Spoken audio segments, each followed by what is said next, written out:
go. Here's a little bit of EV eco driving. So we're going to set off on our destination. So this is a good example of some local driving, which is where these cars really do the best. So as you can see, we're not starting on we don't have a full charge right now. It's right there. Normally where you would kind of expect to see like a coolant temperature gauge, instead it's the battery, which is kind of surprising. That took some getting used to when I first bought the car. But I just started the car and we're in eco mode. Sorry, focus. Sorry about the sun. So we're in eco mode, and that's basically where the car is going to determine kind of the best way to use the power. And it's kind of hot today.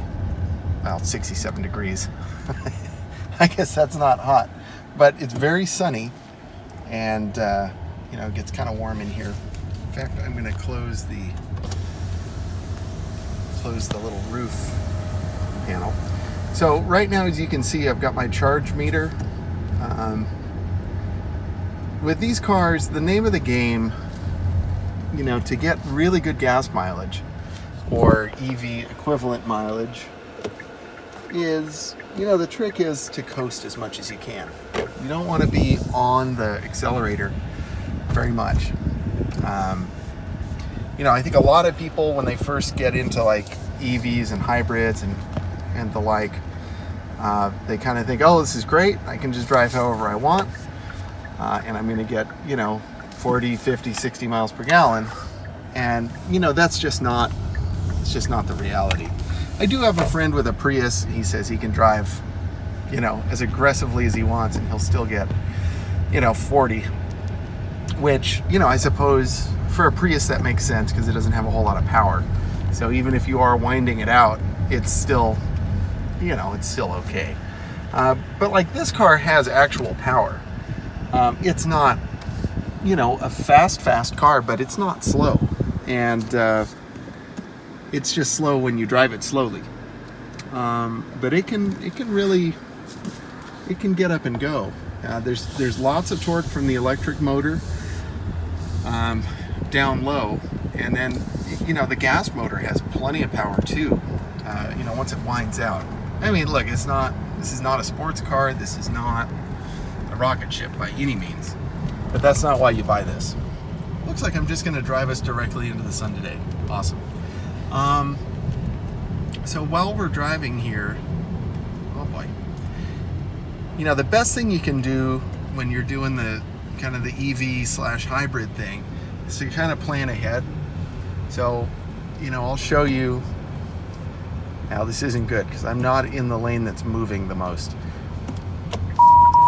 You want to avoid having to do, really a whole lot of like brake, gas. You want to coast. This is all about momentum driving. So we're going downhill now. And I guess there was no avoiding this. Lots of traffic today. But, I am going to try and keep us rolling. Looks like I've got an opening here, so I'm just going to lightly kind of feather the throttle. If I get on it too hard, it's going to engage the internal combustion engine. I certainly don't want that. But if you're going to do that, do it aggressively. So there we go. Get the power and then get off of it. So you kind of use the power just to get moving, and then it'll shut off. So, I always just think it's like every moment that the internal combustion engine is running, like that's just gas being spent.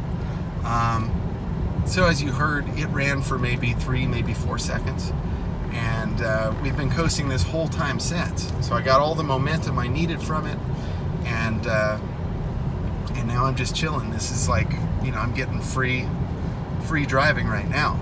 Of course, the downside is like when I come back, I have to go up the hill that I'm going down right now.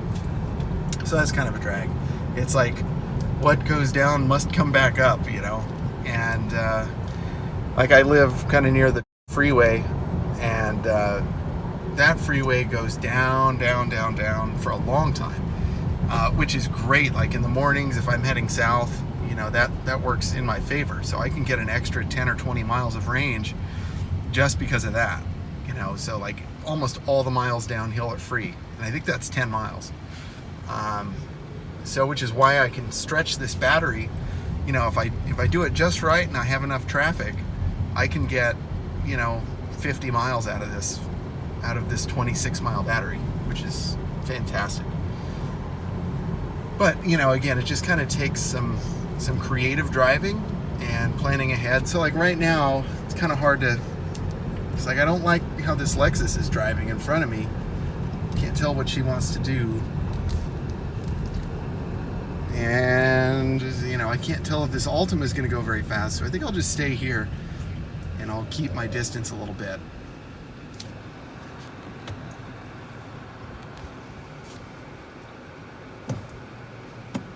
I try to like pre-roll a little bit, get some momentum going, and then get on the throttle. The accelerator, I don't know. I guess you could still call it a gas pedal in this car because, you know, it has that. Like, for real.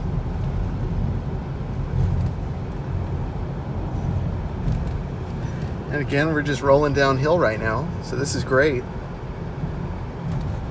We just picked up another 1/10 of an MPGe, 54.9. So it's really awesome. You know, if you're just doing local stuff, you can drive this car, as long as you don't have to get aggressive with it, you can drive this and never visit a gas station, you know, for a long time. I think I went 3 or 4 months without getting gas, which was great. Normally I just get gas every week because I drive a lot, but not anymore. I'll give it a little bit of throttle. I mean, we've been coasting this whole time. And I think that's what's so good about these hybrid cars, is that they just like to roll. And also with this car, and I may have mentioned this already, but you know, it has a super low coefficient of drag. So without a whole lot of drag slowing the car down, you know, it just really wants to roll. So as you can see, hopefully because of the sun, you know, I'm deep into the charge there. That's good. Don't know what he's doing. Let's just forget about it. Let's take a look at the rest of the stats on the screen here. So I've done 393.8 miles so far. Got a little less than half a tank left. Pretty good. And that's a 28 miles per hour average. So a lot of local driving. Some highway. Oh, lots of aggressive driving for me. That used to be much lower. I just lost my patience. There you can see the energy flow meter.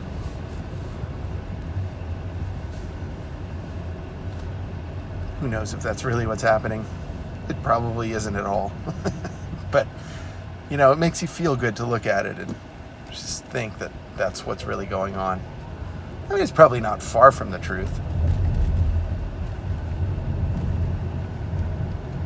And let's see, total range, 247 more miles.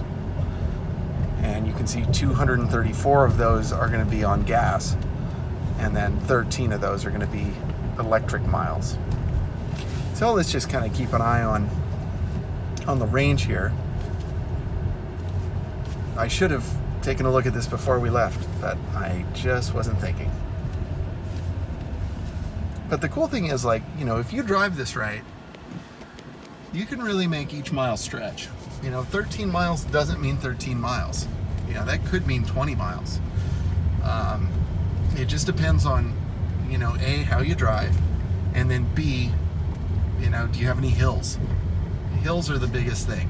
So if you don't have any hills and, you know, you're kind of on a downhill most of the time, like, you're going to be just fine. You can go really far.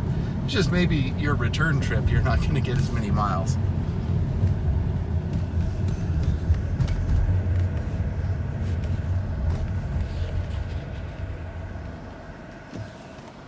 All right.